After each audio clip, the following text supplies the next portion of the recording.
Guys, I need your help. There has been a murder, and I just found out that Scooby-Doo and the gang aren't actually real. I know that's hard news to hear. It's like Santa all over again. Hello? Oh. They weren't murdering people on that TV show? Are you sure? Everyone was acting like they were killing people on that show. Huh. Okay. Oh yeah, I'd love to extend my car warranty. What is up? Party people, I don't know about you, but I love a good murder mystery. I love trying to figure out who the murderer is, why they did it. It's a tale as old as time, really. And apparently ABC likes murder mysteries too, because they greenlit the show we are talking about today, WhoDunnit. Running in 2013, yes, you heard that right, 2013. WhoDunnit is a murder mystery reality TV show where the contestants witness a murder committed by the overarching killer. The killer is actually one of the contestants, and it's up to everyone else to find clues and try and solve how the murder was committed and who the murderer is. At the end, they get quizzed about it, and the contestant who scores the lowest on the quiz is the next victim for the next show. Enjoy your stay. It's very similar to The Mole, if anyone remembers or knows that show. So on paper, it doesn't sound too bad, but in the execution, that's where it fails. So our cast consists of 12 people. We have Chris, the ex-beauty queen, Melinda, the flight attendant. We have Adriana, the TV crime reporter, who everyone hates because she's like annoying, I guess. I'm not really sure, but just off the bat, people don't like her. Cam, the Homeland Security attorney, Sasha, the journalist, Rodney, the bounty hunter, which I didn't realize was a real job, Ulysses, who is also an attorney, Dana, the nurse, Dante, the insurance investigator, Gino, the bar trivia host, which is like, that's a pretty dope job, Lindsay, the engineer, Sherry, the ex-NFL cheerleader, and then we have my favorite guy, Don. And just look at this guy. What do you think his job is? Take a minute, seriously. Think about it. Okay, he's a cop. I originally thought he was a firefighter, but that's besides the point. Apparently everyone knows he's a cop too, and he tries to deny it, and he does a terrible job. I'm a head football coach at a local high school. Oh, very nice. Very cool. Tell us you used to be a detective or something in a past life. Of course he was. Of course you were. You might want to check into that story. I just get good vibes from Don. I don't know why. Like, he just reminds me of like a very nice grandpa. I feel like if you live on Don Street, like he's the guy that gives you the big candy bars. I don't know why, I just get big candy bar energy from him. And the show is hosted by the butler Giles, who's just a gem. This guy hams it up like hell. Ladies and gentlemen, I'm afraid the death of your compatriot was no accident. It was, in fact, murder. So, let's stop talking about the show and let's watch the show. So we start off the show with all the contestants meeting each other, and sort of a weird thing that happens is a lot of people lie about their jobs. You kind of look like you could work for a law enforcement agency as an investigator. I sell frozen food. I'm really hiding the fact that I'm a private investigator and a bounty hunter so that nobody feels threatened. We've got mom from the South, we've got a lawyer from New York, we've got a cop from California who's telling everybody he's a football coach. Dante, what do you do? Where are you from? I'm from around here. I write a little bit. And, cool. Yeah, literally, I am a writer. I write reports. I write Facebook posts. I write Twitter posts. So it's not really a lie. Jeez, the bar to become a writer is so low now. But Dante lying about his job, like, I get it. You know, he's an insurance investigator. This is his job, is to be detail-oriented and pick up on the little things that no one's doing. So, I understand where he's coming from. Everything is going well until Sherry, the ex-cheerleader, drops her champagne glass. Come on. Over. First I like it was Okay, maybe I don't need any more champagne. You know those cheerleaders, notoriously terrible with hand-eye coordination. Then we are introduced to Giles, who explains what's next. My name is Giles, and I will be your butler for the duration of your stay here. Ah, the estate bell will sound at 1/2 the hour, at which time we will reconvene, and you will no doubt learn why you are all here. So everyone goes to their own room, but a crash gets everyone's attention. The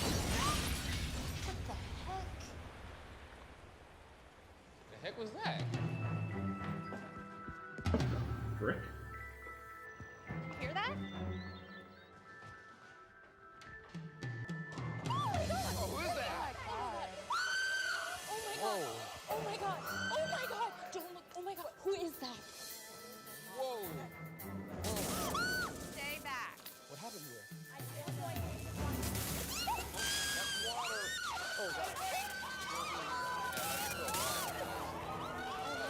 You got a live wire, you guys. Back away from it. Did any of you see what happened? No. Oh my god. Messed up. Giles.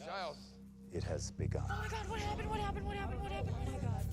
So Sherry has been murdered, and everyone's taking it very hard. Giles then explains what happens next. Dear mortals, you've all been personally selected to play my diabolical game of life and death. Your job? Stay alive long enough to discover who I am. I was expecting some sort of puzzle, maybe, something fun, splash by the pool, answer a few questions, but now all of a sudden I realize I'm fighting for my life. So this is the main flaw of the show, and why it comes off very, cringy. Everyone takes it way too seriously, where they actually act like a murder just happened. The show is taking it so seriously that when this originally aired, morons on Twitter actually thought they were killing people on national TV. To the point where the show had to come out and say, hey, no, we aren't really killing people. Following each murder, I will grant you the opportunity to investigate one and only one of the following areas. The crime scene, the victim's last known whereabouts, or the morgue, where you can examine the corpse in a more private setting. So everyone has to split up and look for clues in 3 different areas of the house. What do you want to look at first? It doesn't really matter. Well, she's dead. It does matter. Damn, Don, keeping it real. I think we should focus on the task at hand. He's going to be back in a minute. He's going to ask us where we want to go. Well, the task at hand is staying alive because somebody here is a murderer. Anybody opposed to going to the morgue? I know not everybody does well with bodies. I would put So everyone disperses into the 3 areas, and we first go to the crime scene.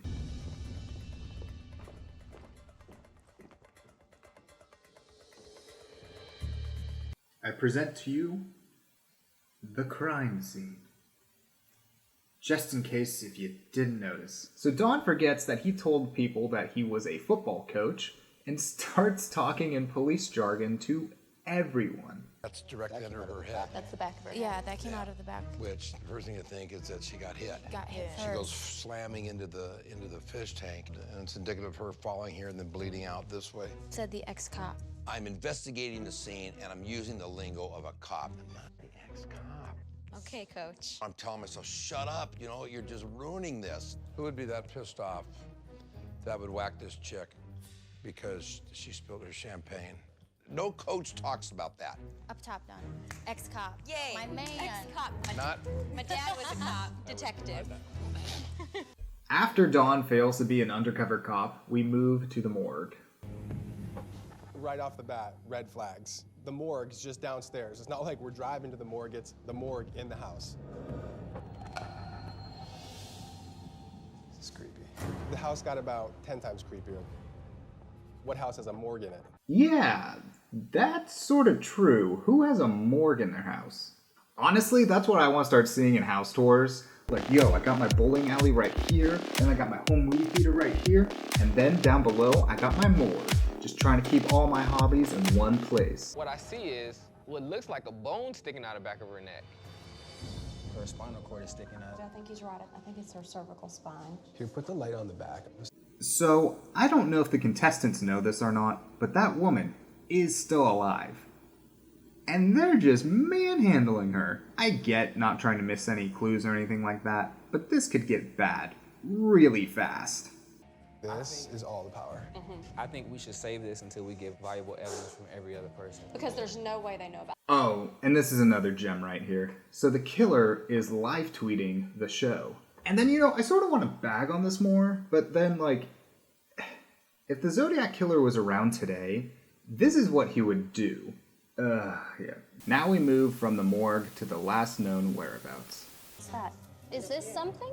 It's the other corner, or one of the corners. Well, guys, but remember her head? Remember how her head was bashed? All right, where does that go to on here? It goes on the bottom. It's an under corner? It's an under corner. I think this is significant. So Adriana has this theory that this chess piece is the murder weapon. But here's the thing, nobody cares and everyone ignores her. Hit her with it out here and then tossed her out. So you think she went over the railing? Absolutely, that's the only way she could have crashed into the aquarium. Not necessarily. She could have been standing in front of the aquarium and somebody smashed her into it. Adriana finds a corner from one of the chests, and she immediately becomes convinced that this is the murder weapon. I didn't want to follow her down that rabbit hole. After that, everyone reconvenes outside. I do hope your time investigating was well spent. I now strongly urge you to share the information you have received. Did I mention we have finger sandwiches? Honestly, the maids sort of have a pretty sick sense of humor. Like, somebody just died, okay? You shouldn't be making jokes about it. So everybody starts to pair up and discuss their theories about what happened to Sherry. Except for Adriana. Guys, do you mind if I join you? Can we just have a moment to talk first before you join us? We were still trying to How work about some this? stuff I'll out. set down my plate because I want to sit in hold the it shade, for you. and then I will come back.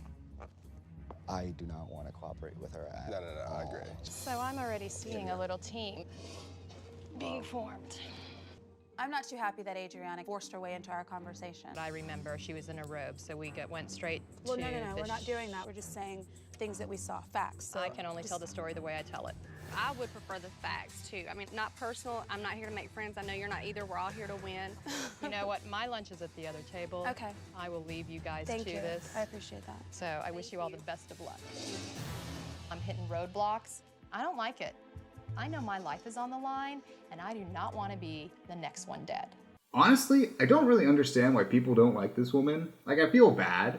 Maybe they think she's the killer or something, but, I get more the vibe that people think she's annoying. And, we haven't really, gotten too much of that from her, so something had to happen before the show where she just rubbed these people the wrong way. Dante then goes over what he thinks happened to Sherry. She drowned.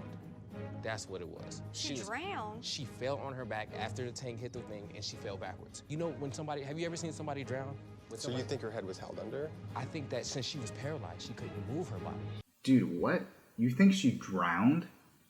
How? Where did you get that from any of the evidence here? Sherry's hair is not even wet any of the times you see her. So after everyone trades notes, Giles comes back with another clue. It seems the killer has left behind another message, this time in the form of a riddle. There are 12 keys, one for each of you. You might just find the missing clue. Go run, go twist, unlock the lies. To find salvation takes several tries. Oh, yep, just run off. I'm not done telling the riddle yet, but, you got most of it, so fuck me. Rodney then figures out a riddle and forgets he's playing a game and screams about it to literally everyone. See that there's 2 crowns on the key. Is there a book called Kings?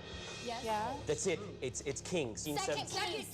Second King. But our guy Ronnie doesn't just announce the answer to everyone once. No, he does it twice. Oh, I got it. I realized that window's gone. You smarty pants. You are so... 613. I saw a 3-digit number, 613. And I look out the window and I see the trunk directly across from the window with the lock on it. They all rush outside to find the murder weapon. And it's a slingshot. What is it? Slingshot? She got murdered by a slingshot? Okay. Giles then tells the players that it's time to get quizzed by the murderer. Attention, mortals. The time has come for you to state your case. You will adjourn to the library to pitch the true crime. We're going to speak directly to the killer about how we think the killer killed Sherry. I'm scared. If I mess up this case statement, I could be the next one to die. Goddamn. Ugh. So honestly, this next part might be my favorite part of the show. Well, well, well. What a tangled web you are weaving. You waited, you listened when she was in the shower. And you broke into her room using that crowbar. You walked into the bathroom. That's right. They just have these grown adults walk around an empty room and pitch how they think the murder happened. I just love that it's so stilted and it's so awkward. And then they try and patronize the villain too. It's obvious there was a gunshot. It's obvious there was blunt force trauma. You went in there and you wrote a message on her mirror. And that's where you used the slingshot. You think you're hunting me, but I'm actually hunting you. And for good measure, she drowned. Dude, why do you think she drowned? Where did you get any evidence of that? How are you an insurance investigator? Later at dinner, Giles comes in and explains how the murder happened. And yeah, she got murdered by a slingshot. I calmly aimed the wrist rocket from the backyard and fired. Hitting Sherry in the back of her neck, severing major arteries, killing her instantly.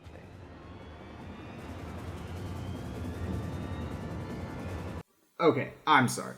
I'm calling shenanigans on this one. I don't even think a trained assassin could kill someone with a slingshot, and let alone from that distance. Then we learn everyone has been spared by the killer except for Dante and Dawn. Oh, anyone but Dawn.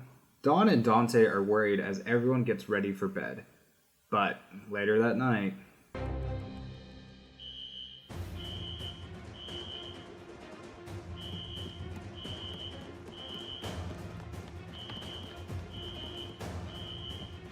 Outside, please, everybody!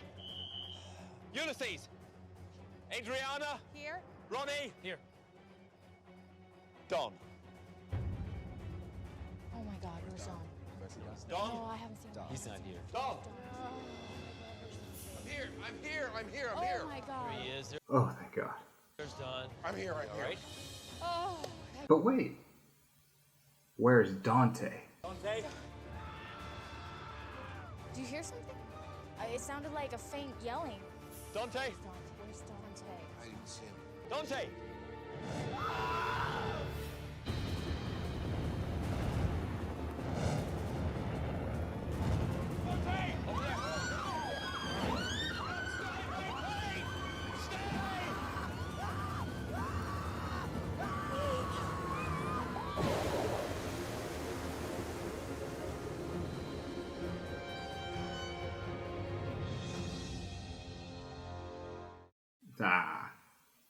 Dante's Inferno.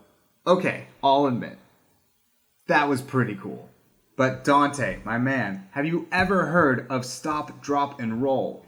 And ladies and gentlemen, that's the end of this episode. Give you a little cliffhanger for episode 2. Honestly, the show taking itself seriously is where it just becomes laughable and cringy. I would have liked to see how the show would have turned out if they were having more fun with the premise and taking it less, seriously. But the show was canceled after 1 season, so it didn't do well. But who knows? Would I recommend it? If you have a couple drinks, it becomes a way more enjoyable show. But anyways, that's it for me today, guys. If you like what you see, you know what to do. And I'll catch you on the flippity flop.